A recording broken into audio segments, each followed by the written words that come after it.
आयुर्वेद से भारत का विश्व में सम्मान। आयुर्वेद से ही विश्व गुरु भारत की पहचान। ये महान चिकित्सा पद्धति 2600 वर्ष पुरानी। तो पहले अलग अलग प्रकार के विशेषज्ञों की इतनी बड़ी श्रृंखला नहीं थी जितनी आज है।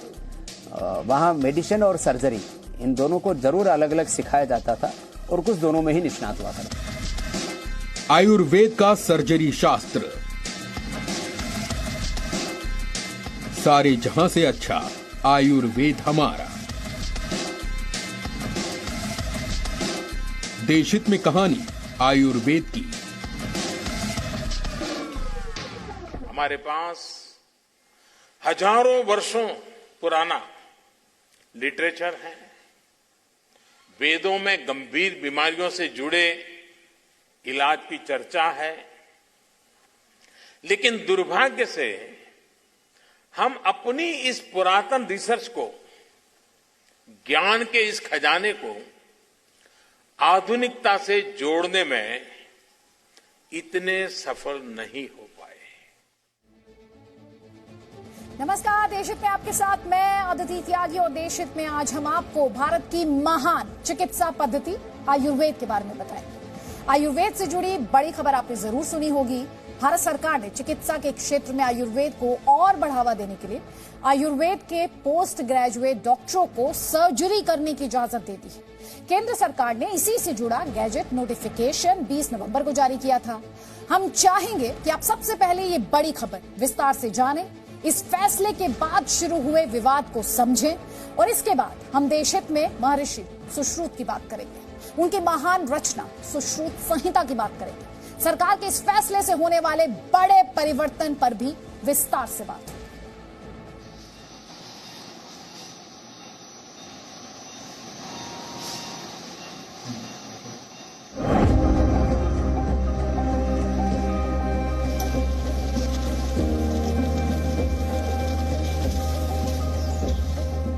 ऑपरेशन थिएटर के अंदर की ये तस्वीरें वाराणसी की हैं।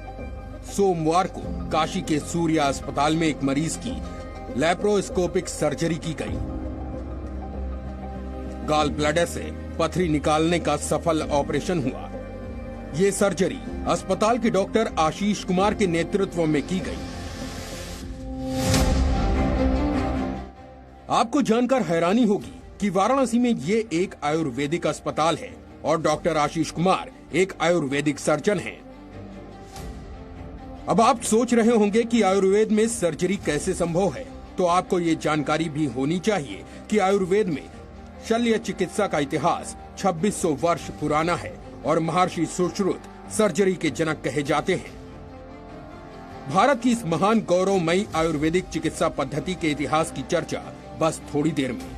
उससे पहले आयुर्वेद से जुड़ी बड़ी खबर सुनिए।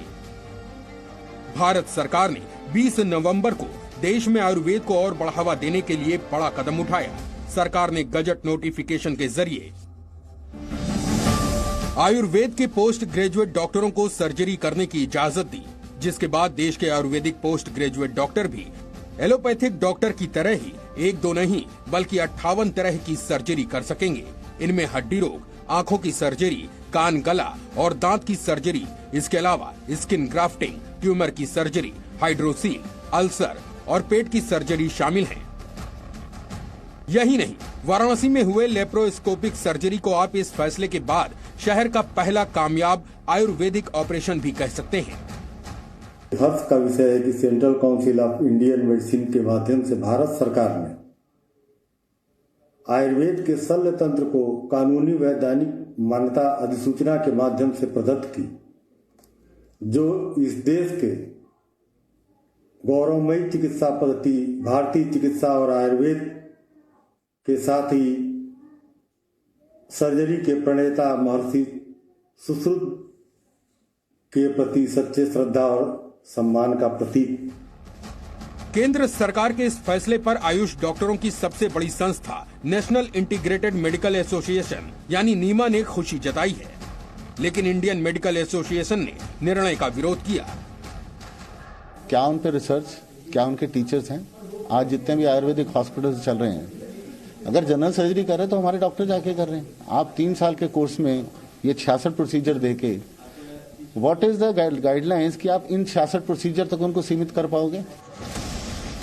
आईएमए ने बयान जारी करके कहा, चिकित्सा पद्धतियों के बीच में एक लक्ष्मण रेखा होनी चाहिए। सीसीआईएम यानी central council of Indian medicine खुद के प्राचीन लेखों से सर्जरी की अलग शिक्षण प्रक्रिया तैयार करे और सर्जरी के लिए मॉडर्न मेडिसिन के तहत आने वाले विषयों पर धावा न करे।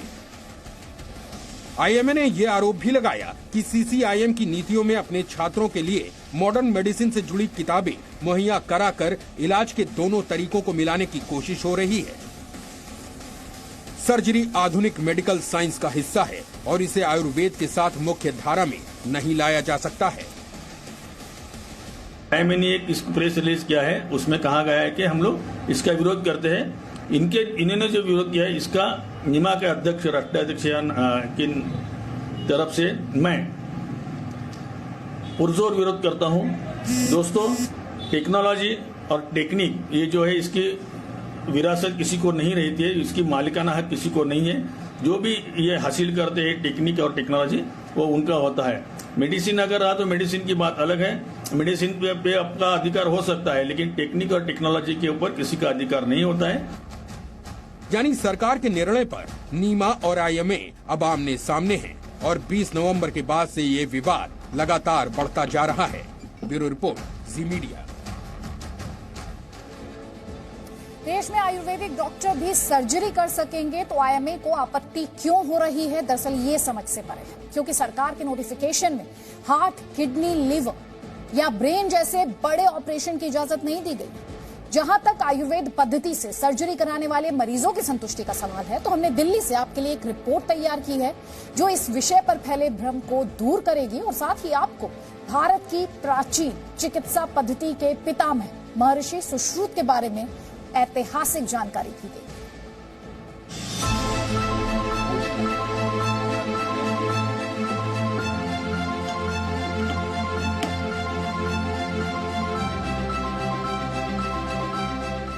ये दिल्ली का प्राइवेट आयुष उत्रास क्लिनिक है।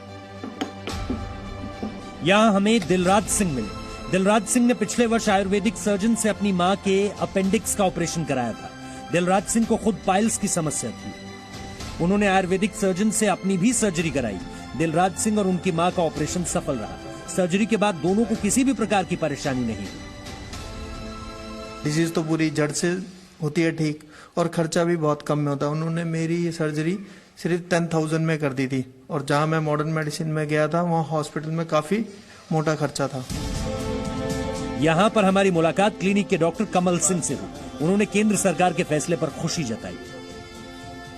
बहुत अच्छा किया सरकार ने, ऐसे ये तो बहुत पहले कर लेना चाहिए था, क्योंकि हमारे काफी चिकित्सक हैं जो ऑल ओवर इंडिया सारी सर्जरीज कर ही रहे हैं, और 58 तो कम दिया है। मेरे ख्याल से जितनी है 300 के करीब है, सब में देना चाहिए। सब में हमारे डॉक्टर्स एक्सेल करते हैं, किसी में कोई कमी नहीं है। डॉक्टर कमल सिंह सुश्रुत संहिता की ओर भी इशारा कर रहे थे। सुश्रुत संहिता एक महान रचना है। महर्षि सुश्रुत ने 2600 वर्ष पूर्व ही सुश्रुत संहिता की रचना की थी। महर्षि सुश्रुत को फादर ऑफ सर्जरी कहा जाता है। महर्षि सुश्रुत ने ही सबसे पहले आयुर्वेद में 300 तरह की ऑपरेशन प्रक्रियाओं की खोज की थी। वो सदियों पहले कॉस्मेटिक सर्जरी, सिजेरियन डिलीवरी से लेकर आंखों तक के जटिल ऑपरेशन सैनिटाइज तरीके से किया करते थे। उन्होंने ही सबसे पहले 120 तरह की सर्जरी के उपकरण दिए थे। आज ऐसे ही कई उपकरण आपको आधुनिकतम रूप में ऑपरेशन थिएटर में दिख जाएंगे। जो इस ऑपरेशन के लिए जो थिएटर के बारे में बताया गया सुश्रुत संहिता में, जिन औजारों को बताया गया है, उन्हीं संयंत्रों के माध्यम से उसी प्रकार का थिएटर बना करके क्षार सूत्र से हमने हजारों लोगों का सफल ऑपरेशन किया है और उनके बीमारी को जड़ से खत्म किया। महर्षि सुश्रुत ने इसके अलावा सुश्रुत संहिता में अलग अलग तरह की 1100 बीमारियों के बारे में लिखा था।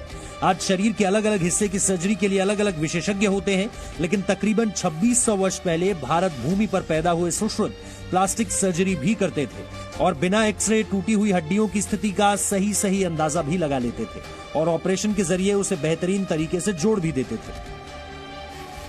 तो आइए, मैं हमारे ऊपर जो ऑब्जेक्शन उठा रही है, मैं ये कहना चाहूंगा कि जो फादर ऑफ सर्जरी है वो टिल टुडे पूरे वर्ल्ड के अंदर सुश्रुत है और सुश्रुत संहिता के अंदर जो भी उन्होंने प्रोसीजर्स बताए हुए हैं वही प्रोसीजर टिल टुडे आजकल फॉलो किए जाते हैं। कोई भी 108 यंत्र उन्होंने सर्जरी के बताए थे, वो आज भी 108 यंत्र उसी की तरह यूज किए जाते हैं। उसमें थोड़ा सा टाइम के अकॉर्डिंग उनमें थोड़ी सी मॉडिफिकेशन आई है, क्योंकि फिजिक्स जब इन्वॉल्व हुई है हमारी सर्जरी के अंदर, तो वो फिजिक्स इन्वॉल्व हुई है, वो कोई किसी मॉडर्न पैथी की वजह से नहीं हुई है। फिजिक्स एक इन्वॉल्वमेंट हुई है टेक्नोलॉजी को बढ़ाने के लिए, आपकी सहूलियत के लिए हुई है।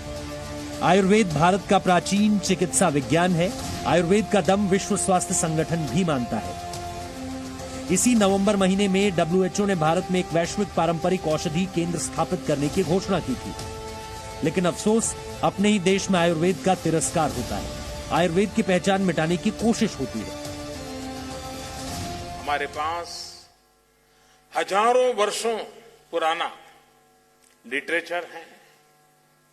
वेदों में गंभीर बीमारियों से जुड़े इलाज की चर्चा है, लेकिन दुर्भाग्य से हम अपनी इस पुरातन रिसर्च को, ज्ञान के इस खजाने को आधुनिकता से जोड़ने में इतने सफल नहीं हो पाए। सरकार के फैसले से देश को भविष्य में बड़े फायदे होंगे। आने वाले दिनों में इस निर्णय का असर गांव और छोटे कस्बों में भी दिख सकता है। ब्यूरो रिपोर्ट, जी मीडिया। सरकार के इस फैसले के बाद आपके मन में ये सवाल भी उठ रहा होगा कि देश के कई नेता और मंत्री जहां आयुर्वेद से किनारा करते हैं और दिल्ली, मुंबई जैसे कई बड़े एलोपैथिक हॉस्पिटल्स इन शहरों में जो हैं वहां जाकर इलाज कराते हैं, तो फिर जनता के लिए आयुर्वेदिक डॉक्टरों से सर्जरी की इजाजत क्यों? वैसे आपका सवाल ठीक भी है, लेकिन इसका दूसरा पहलू हम आपको समझाते हैं। इस निर्णय से देश को कई फायदे होंगे। भारत में मेडिकल प्रैक्टिशनर्स की काफी कमी है। छोटे कस्बों, गांव में अच्छी चिकित्सा सुविधाएं नहीं हैं। एक शोध के मुताबिक भारत में 6 लाख डॉक्टरों की कमी है। इसके अलावा भारत में 20 लाख नर्सों की, 6 लाख डॉक्टरों की और 20 लाख नर्सों की कमी है। आयुर्वेदिक डॉक्टरों को सर्जरी की इजाजत से इस कमी को कुछ हद तक दूर किया जा सकेगा। आयुर्वेदिक डॉक्टर गांव में, कस्बों में तैनात होंगे तो वो छोटी छोटी सर्जरी तुरंत कर सकेंगे। गरीबों को भटकना नहीं पड़ेगा, शहरों के चक्कर नहीं काटने पड़ेंगे और इलाज का खर्च भी कम हो जाएगा। और सबसे बड़ी बात ये, गांव में फर्जी डॉक्टरों से मरीजों को मुक्ति मिल जाएगी।